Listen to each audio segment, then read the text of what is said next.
నమస్తే welcome to 4 Sides TV. ఏపీలో టీడీపీలో అసమ్మతి గళం భగ్గుమంది. ఎమ్మెల్యే ఎంపీ టికెట్స్ ఆశించి భంగపడ్డ ముగ్గురు నేతలు అసంతృప్తిని వెల్లగక్కుతున్నారు. 5 ఏళ్ల పార్టీ కోసం కష్టపడి పనిచేస్తే పక్కవారికి టికెట్ ఇవ్వటం ఏంటి అని ప్రశ్నిస్తున్నారు. అధిష్టానం మనసు మార్చుకొని అభ్యర్థులను మారిస్తే బాగుంటుంది అని అసమ్మతి నేతలు అంటున్నారు. లేదంటే పరిణామాలు తీవ్రంగా ఉంటాయని హెచ్చరిస్తున్నారు. ఇంతకీ ఆ ముగ్గురు నేతలు ఎవరు?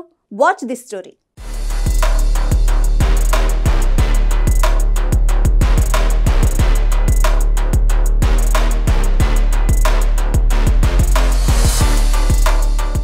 ఏపీలో టీడీపీలో టికెట్ల లొల్లి చల్లారాలే లేదు. రాష్ట్ర వ్యాప్తంగా అసమ్మతి జ్వాలలు చెలరేగుతున్నాయి. టికెట్ ఆశించి భంగపడిన వారు ఒక్కొక్కరిగా రోడ్డెక్కుతున్నారు. పార్టీకి వ్యతిరేకంగా ర్యాలీలు, నిరసనలు చేస్తున్నారు. ఏళ్ల తరబడి పార్టీ కోసం కష్టపడి పనిచేసిన వారిని కాదని, డబ్బు మూటలతో వచ్చిన వారికి చంద్రబాబు ప్రాధాన్యమిస్తున్నారని దుమ్మెత్తిపోస్తున్నారు. ఇదే జరిగితే ఇండిపెండెంట్గానైనా బరిలోకి దిగుతామని పార్టీకి హెచ్చరికలు పంపుతున్నారు.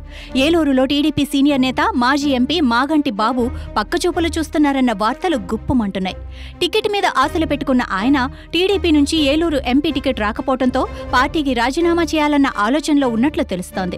మాగంటి బాబుకు ఇప్పటికే వైసీపీ, కాంగ్రెస్ నేతల నుంచి కూడా ఆహ్వానాలు వెళ్లినట్లు తెలుస్తోంది.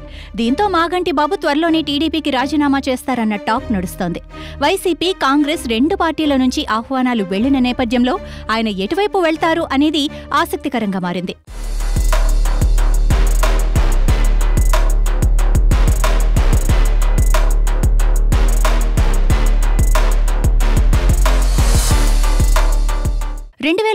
ఎన్నికల్లో ఏలూరు నుంచి మాగంటి పోటీ చేసి ఓడిపోయారు. ఆ తర్వాత కుటుంబంలో వరుస విషాదాలు వెంటాడాయి. అయినా కానీ అన్ని పార్టీ కార్యక్రమాల్లో మాగంటి చురుగ్గా పాల్గొన్నారు. 5 ఏళ్లుగా పార్టీ అధికారంలో లేకున్నా పార్టీ కోసం మాగంటి తీవ్రంగా కష్టపడ్డారు. అధికార పార్టీ ఎన్ని ఇబ్బందులు పెట్టినా వాటిని తట్టుకొని నిలబడ్డారు మాగంటి. అంతేకాకుండా యువగళం పాదయాత్ర, అమరావతి రైతుల పాదయాత్ర, జోన్ 2 సదస్సు, ఇదేం కర్మ రాష్ట్రానికి, బాదుడే బాదుడు, సిబిఎన్తో నేను పోరాటాలను ప్రజల్లోకి తీసుకెళ్లారు. వీటితో పాటు మహానాడు, మినీ మహానాడు, రా కదలిరా మొదలైన కార్యక్రమాలు విజయవంతం చేయటానికి గత 4 సంవత్సరాల నుండి కోట్లాది రూపాయలు ఖర్చు చేసినా పార్టీ టికెట్ ఇవ్వకపోవటం పట్ల మాగంటి తన సన్నిహితుల వద్ద ఆవేదన వ్యక్తం చేస్తున్నట్లు తెలుస్తోంది. తనకు టికెట్ ఇవ్వడం లేదని, చంద్రబాబు కనీసం సమాచారం కూడా ఇవ్వలేదని మాగంటి బాబు అంటున్నారు.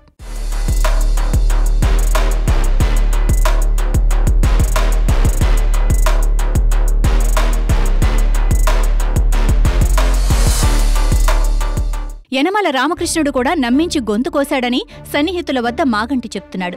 మీరే మా ఎంపీ అభ్యర్థి అని చెప్పిన యనమల రామకృష్ణుడు తన అల్లుడికి ఏలూరు ఎంపీ టికెట్ ఎలా ఇప్పించుకున్నాడని మాగంటి ప్రశ్నిస్తున్నారు. కుమారులను కోల్పోయిన బాధను పంటి బిగువన భరించి పార్టీ కోసం పనిచేస్తే ఇంతలా అవమానిస్తారా అని మాగంటి మదనపడుతున్నట్లు తెలుస్తోంది. దీంతో అసమ్మతికి లోనైన మాగంటి బాబు పార్టీ మారనున్నట్లు తెలుస్తోంది. త్వరలోనే అనుచరులతో సమావేశం నిర్వహించి తదుపరి కార్యాచరణ ప్రకటించనున్నట్లు వార్తలొస్తున్నాయి. ఇప్పటికే వైసీపీ మాగంటితో టచ్లోకి వెళ్లినట్లు లీకులొస్తున్నాయి. మాగంటి బాబును వైసీపీలోకి తీసుకొచ్చేందుకు కాపునేత ముద్రగడ పద్మనాభం ఆ దిశగా పావులు కదుపుతున్నట్లు తెలుస్తోంది. మరోవైపు కాంగ్రెస్ పార్టీ కూడా మాగంటి బాబును పార్టీలోకి ఆహ్వానించింది. ప్రస్తుతం హైదరాబాద్లో ఉన్న మాగంటి బాబు ఎలాంటి నిర్ణయం తీసుకుంటారో అనేది ఇప్పుడు ఏపీ రాజకీయాల్లో చర్చనీయాంశంగా మారింది.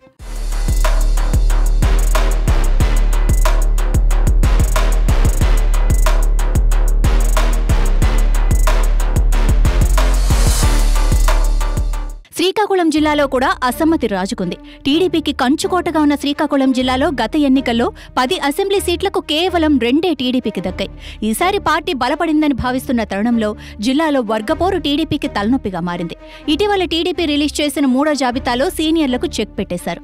శ్రీకాకుళం అసెంబ్లీ సీటు నుంచి పోటీ చేయాలని చూసిన మాజీ ఎమ్మెల్యే గుండా లక్ష్మీదేవికి టికెట్ ఇవ్వలేదు. పార్టీలో ఒక సర్పంచ్గా ఉన్న గోండు శంకర్కి టికెట్ ఇచ్చారు. దీంతో శ్రీకాకుళం అసెంబ్లీ నియోజకవర్గంలో బలంగా ఉన్న లక్ష్మీదేవి వర్గం పూర్తి అసంతృప్తితో మండిపోతోంది. ఆమె భర్త గుండా అప్పల సూర్యనారాయణ ఎన్టీఆర్ హయాంలో మంత్రిగా పనిచేశారు.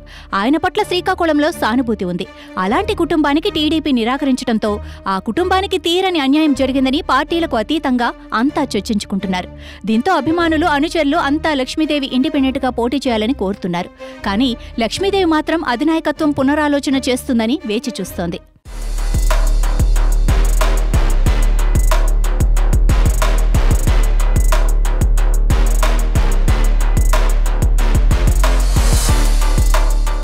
మరోవైపు అదేవిధంగా పాతపట్నం సీటు విషయంలో ఇదే జరిగిందని టీడీపీ నేతలు చెవులు కొరుక్కుంటున్నారు. బలమైన రాజకీయ కుటుంబంగా పేరున్న కలమటను పక్కన పెట్టేశారు. అక్కడ మామిడి గోవిందరావు అనే కొత్త నేతకు టికెట్ ఇచ్చింది టీడీపీ అధిష్టానం. దాంతో మాజీ ఎమ్మెల్యే కలమట వెంకటరమణ వర్గం అక్కడ రోడ్డెక్కింది. పార్టీ కోసం 5 ఏళ్లుగా కష్టపడిన వారిని కాదని వేరే వారికి టికెట్లు ఇస్తారా అని కలమట అనుచరులు నిప్పులు చెరుగుతున్నారు.